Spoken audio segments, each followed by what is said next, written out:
Alright, we're going to look at some more ways to implicitly do derivatives. So we had looked at some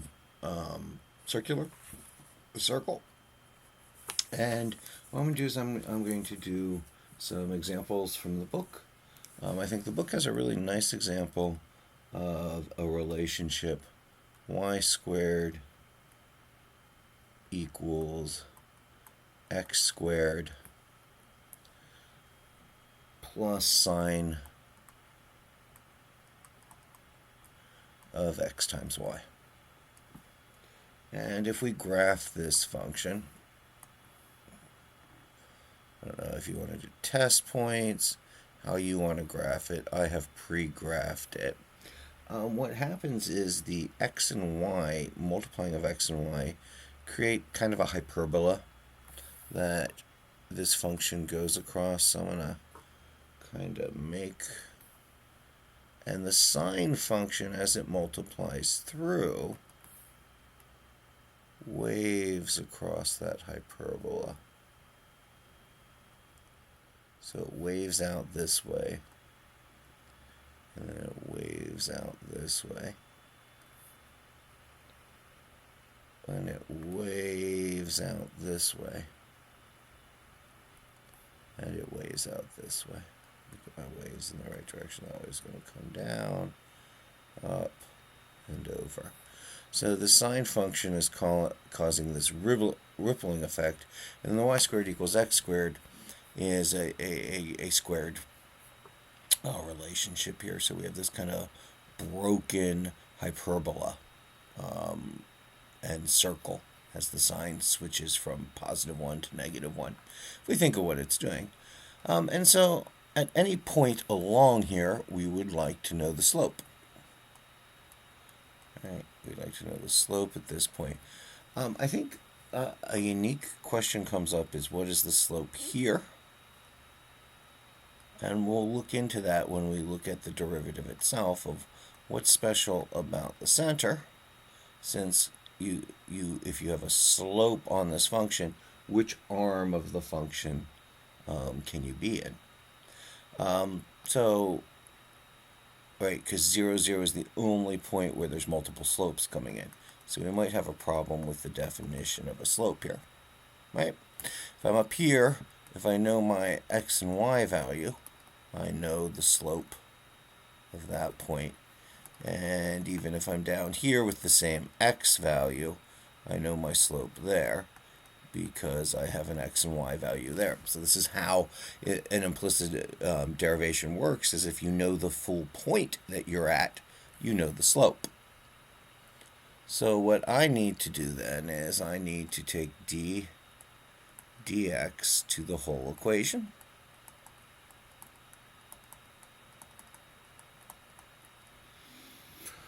And what we're going to do is we're going to apply our derivative rules to each part.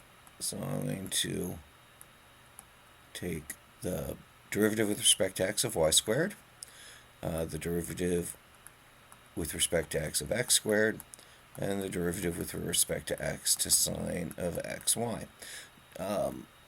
And we'll see the chain rule kind of play itself out. This becomes 2y dy dx, and this becomes 2x dx dx. Right, we've taken the derivative with respect to y, we've taken the derivative with respect to x. As we show in the book, it doesn't ever shows this step, but this is a 1. And then in the derivative of cosine or sine xy, it's going to be cosine xy times the derivative of what's inside there because of the chain rule, dx dx. And I'm immediately going to see these dx dx's become 1s. So I'm going to have 2y dy dx equals 2x plus cosine xy times the derivative dx x times y.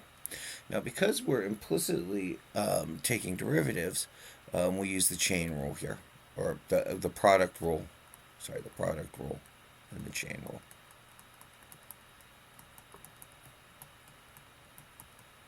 So this would be times the derivative of x times y. So y dx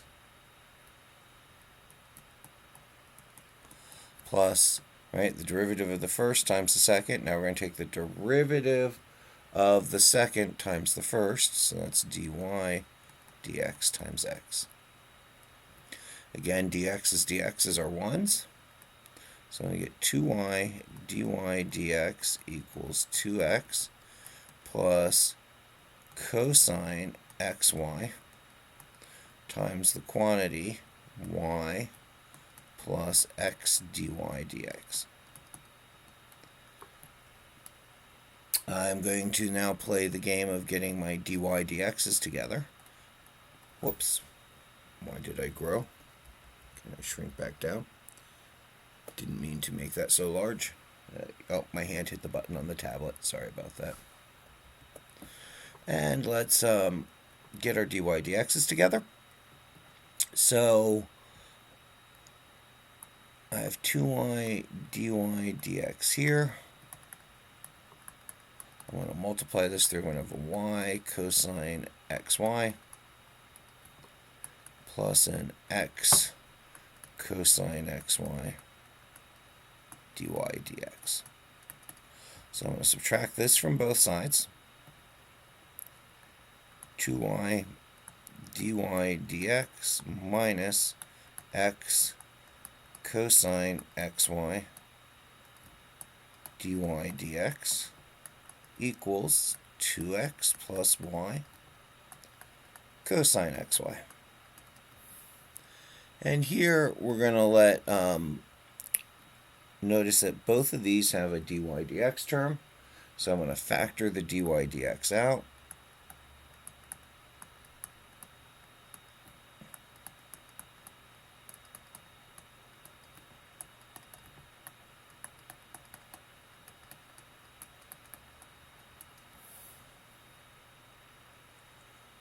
And we're just about done. I have this times this. I need dy dx.